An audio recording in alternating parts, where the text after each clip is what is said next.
رسول پاک کا وصال ہوا نا، حضرت بلال نے منہ سے لفظ ہی کوئی نہیں ادا کیا. کسی نے اپنا دکھڑا کسی انداز میں سنا لیا. حضرت عمر نے کہا، جس نے کہا حضور وصال کر کے گردن اڑا دوں گا.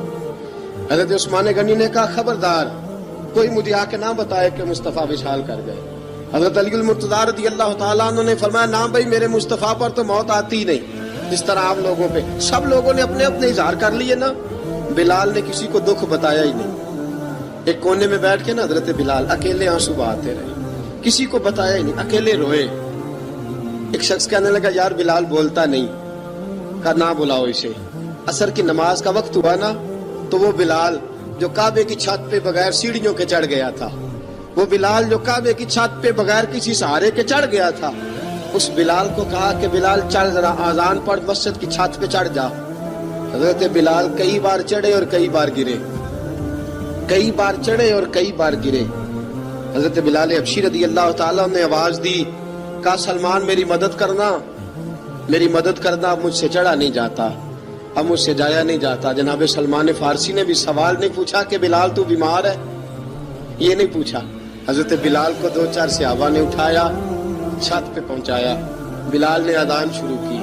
جب کہا نا اللہ اکبر اللہ اکبر، وہ آواز جس میں بڑا سوز ہوتا تھا، بڑی درد، بڑی بلندی ہوتی تھی، بڑا جوش خروش ہوتا تھا، آج وہ آواز دب گئی. جب بلال نے کہا نا اشہد ان لا الہ الا اللہ، حضرت بلال رضی اللہ تعالیٰ عنہ نے تھوڑی دیر روک کے سانس لیا. جب کہا نا اشہد ان محمد رسول اللہ، جو سارے چپ کھڑے تھے نا ان میں سے ایک بابا رو پڑا، جس کا نام ابو بکر صدیق تھا. جب حضرت ابو بکر صدیق کی آنکھ میں آنسو آیا تو حضرت بلال چھت کے اوپر زمین پہ گرے، زمین پہ گرے اور کہا ابو بکر یہ ڈیوٹی کسی اور کی لگا دے، یہ ڈیوٹی کسی اور کی لگا دے، اب میری روح اجازت نہیں دیتی، مصطفیٰ کریم کے بعد مجھ سے اذان نہیں پڑھی جائے گی. آپ نے واقعہ سن رکھا ہے کہ ایک بار صحابہ نے بلایا، دوبارہ آئے، حضور خواب میں ملے. کہا بلال تو آتا کیوں نہیں؟ بلال چھوڑ کے چلے گئے تھے. فرمایا اب میرا یہاں دل نہیں لگتا. ملک شام کے شہر حلب میں چلے گئے تھے، چھوڑ دیا تھا مدینہ منورہ.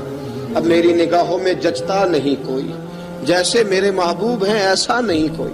حضور خواب میں ملے، آئے مدینے. حضرت بلال آخری بار، لوگوں نے کہا اذان پڑھو. کہا مجھے وہ اذان بھول ہی گئی ہے جو مجھے مصطفیٰ کریم کے زمانے میں پڑھا کرتا تھا، مجھ سے نہیں پڑھی جاتی. نہ مجھے کہو، میں کیسے پڑھوں؟